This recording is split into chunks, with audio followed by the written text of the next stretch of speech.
In the name of Allah, the Beneficent, the Merciful. உப்புக்கல்லை வைரம் என்று சொன்னால் நம்பி ஒப்புக்கொள்ளும் மூடருக்கு முன்னால் நாம் உளறி என்ன கதறி என்ன தோழா, ஒன்றுமே நடக்கவில்லை ரொம்ப நாளா. அனைவருக்கும் வாழ்த்துக்கள். கருப்புக்குள்ளா கண்ணாடி சேனல் மூலமாக உங்களை சந்திப்பதில் பெரும் மகிழ்ச்சி அடைகிறேன். நீண்ட நாளைக்கு பிறகு இன்னைக்கு வீடியோ போடுறேன்.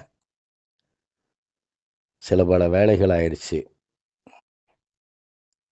இன்னைக்கு நாம் பேச போகிற டாபிக் மொழியை பற்றி தான். என்ன மொழியை பற்றி பேசுறதுக்கு என்ன இருக்கு? நிறைய பேர் அதை பற்றி தானே பேசுகிறாங்க. மொழி உணர்வை தூண்டுவது, அதை எப்படி பணமாக்குவது என்ற சிந்தனையிலேயே அலைகிறாங்களே.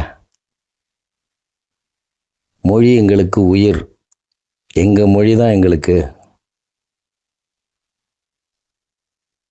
வேற யாரும் இங்கே ஆளக்கூடாது. நம் மொழியை சார்ந்தவர்கள் தான் ஆள வேண்டும். மற்றவங்கெல்லாம் இங்கே வாழலாம், ஆனால் நம்ம மட்டும்தான் ஆளணும். இது முதல்ல சரியான விஷயமானு நாம் யோசிக்கணும். ஒரு மொழி உணர்வை தூண்டி நம்ம மட்டும்தான் ஆளணும், மற்றவங்கெல்லாம் இங்கே வாழலாம் அப்படின்றது இது சரியா அப்படின்னு நம்ம யோசித்து பார்க்கணும். இப்போ ஒரு பேச்சுக்கு வச்சுக்கிறோமே, நான் தமிழன், தமிழ் தான் எனக்கு தெரியும், வேறு மொழியே எனக்கு தெரியாது. இங்கேருந்து ஆந்திராவுக்கு போனேன்னு வைங்க, அவன் பேசுகிறத பார்த்துட்டு அறுத்த கடா முழிச்ச மாதிரி முழிச்சுக்கிட்டு நிற்பேன். இங்கேருந்து நம்ம பாம்பேக்கு போகிறேன்னு வைங்க, மும்பைக்கு, அங்கே போனால் திருன்னு திருட மாதிரி முழிப்பாங்க, என்ன பேசுகிறாங்கன்னு தெரியாது.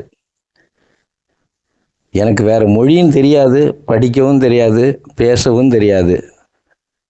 தமிழ்நாட்டை விட்டு தாண்டிட்டேன்னா நான் ஒரு நடமாடும் பிணம்தான்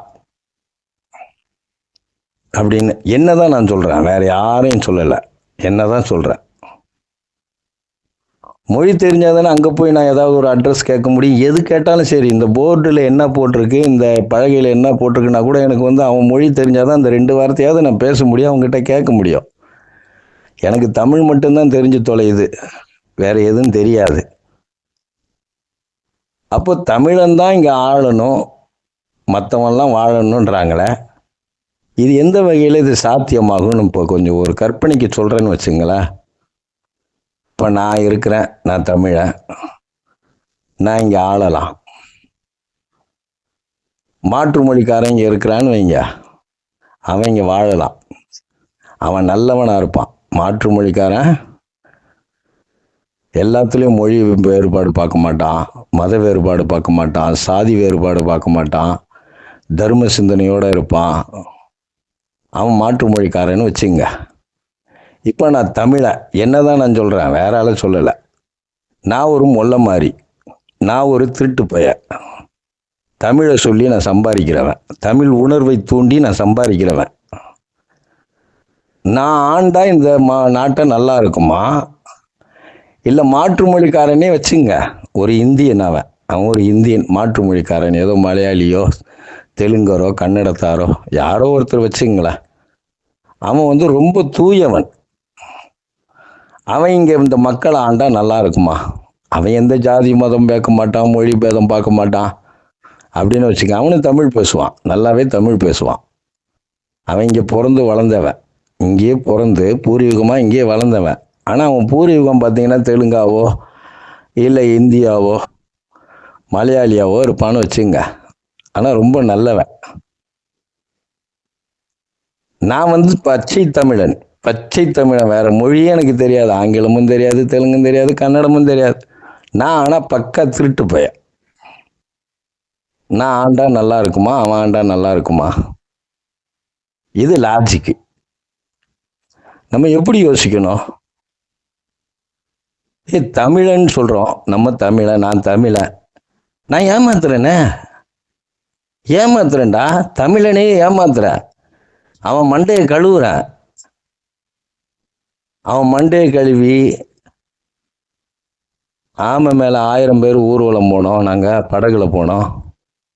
எருமை மேலே 7000 பேர் போனோம் அப்படின்னு பொய்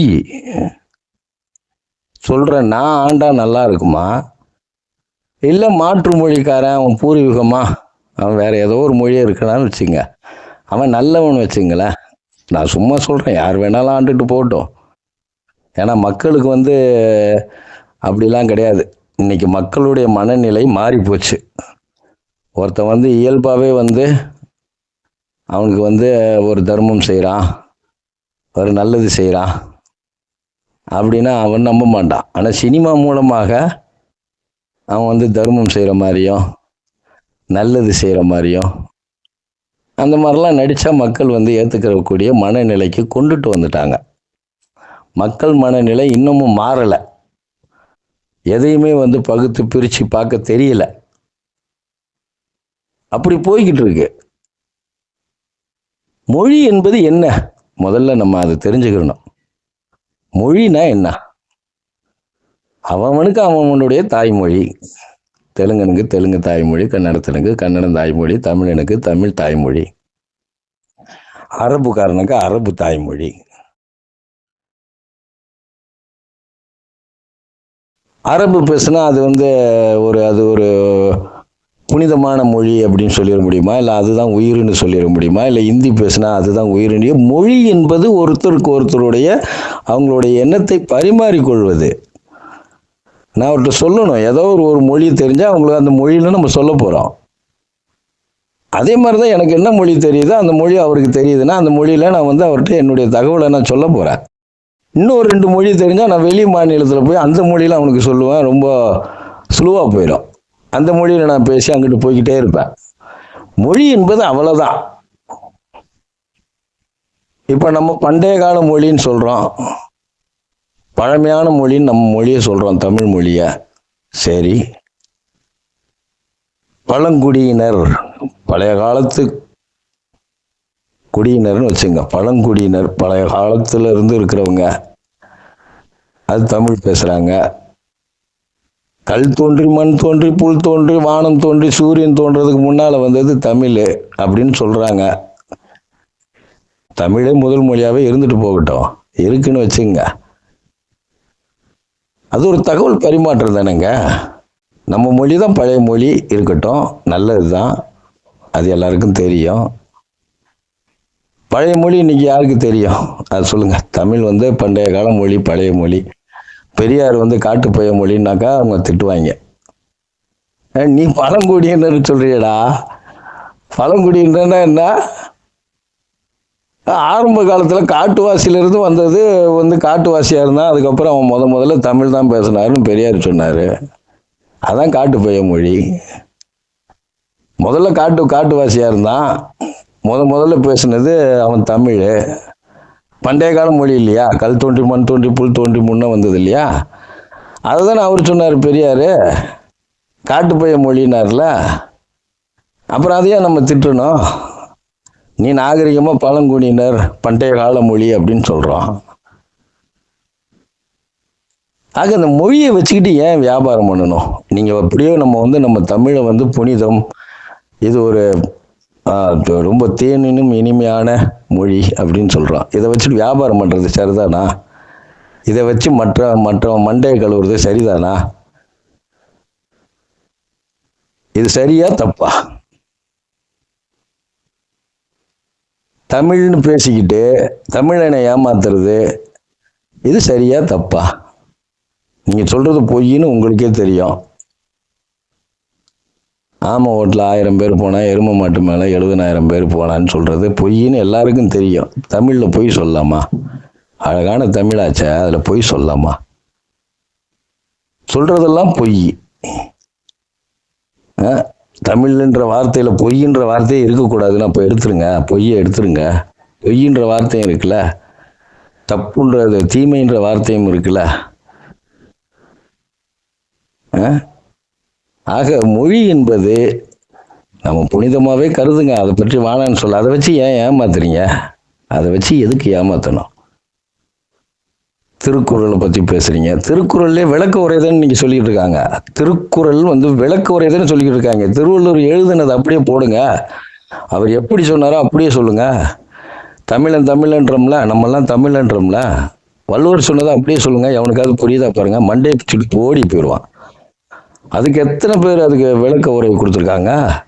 எதுக்கு விளக்க உரைங்க? அதுவும் தமிழ் இதுவும் தமிழ்ன்றீங்க. தமிழுக்கு தமிழ் எதுக்கு விளக்கம்? தேவையே இல்லையா? நீங்க சிலப்பதிகாரம் எடுத்துங்க, தமிழ்ல எழுதியிருக்கான்றீங்க. நீங்க சிலப்பதிகாரத்தை நீங்க வசனமா சொல்லிட்டு அது தமிழ்ல இப்ப இன்னைக்கு பேசக்கூடிய நடைமுறை தமிழ்ல அதை விளக்குறீங்களே, அப்ப மாறி போச்சா? தமிழ் இல்லையா? அந்த தமிழ் இப்ப இல்லையா?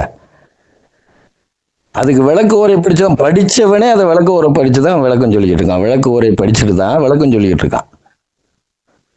யாராவது எழுதியிருப்பாங்க அதுக்கு விளக்க உரை, அதை படிச்சுட்டு தான் அவனே சொல்லிக்கிட்டு இருக்கான். பாரதியாருக்கு எல்லா மொழியும் தெரியும், தமிழை மட்டும் கண்டுபிடிச்சிட்டு அழுவையா அவரு ஒன்றும் தமிழர் கிடையாது, அது விஷயம் வேற. அவரும் வந்து ஆரியர் தான். சொல்லுங்க.